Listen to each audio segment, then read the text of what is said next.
panig, patapon na kutsara at tela.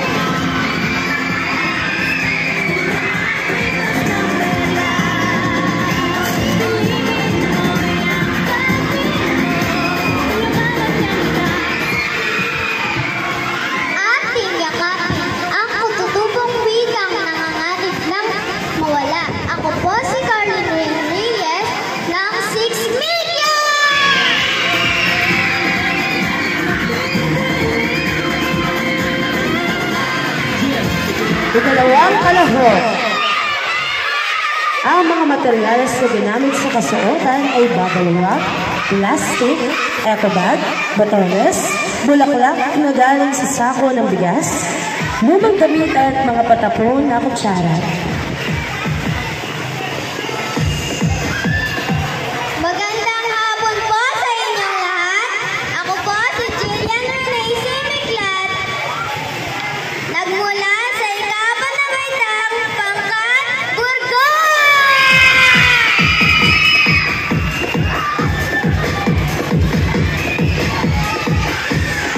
Ikatlong kalahok.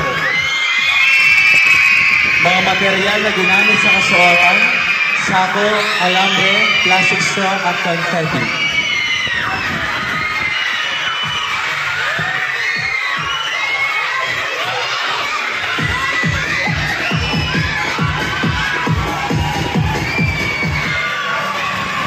Ang buwan ng wika ay isang makabuluhang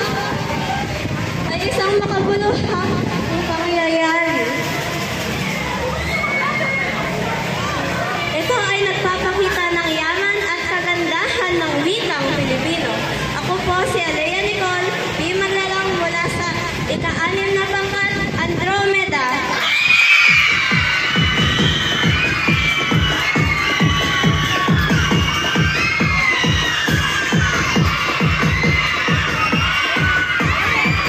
Ika-4 na kalahok. Ang mga materyales na ginamit ay mga plastic, karton, papel at glue stick.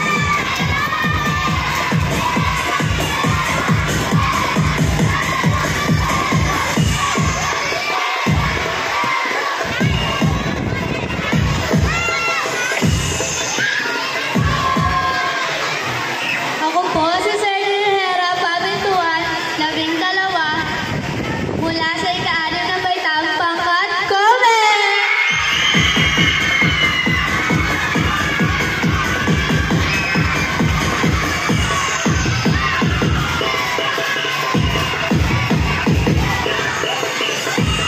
Ikalimang kalahok.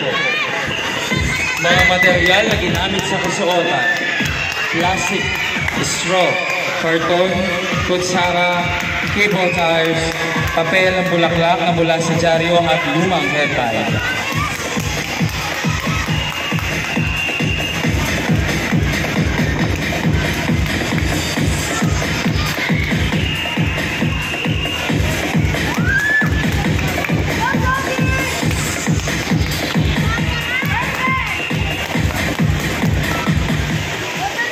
Magandang hapon sa inyo lahat! Ako po si Maria Sofia Sintores, 9 years old, for Kobe!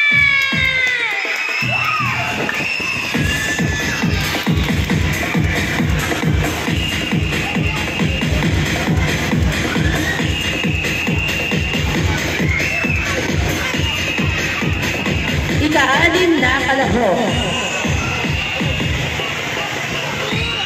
Mga material na ginamit sa kasuotan, straw pangali, straw ng soft drinks, lumang pajama, lumang damit, makulay na plastic, at patapon na kutsara at tinidor.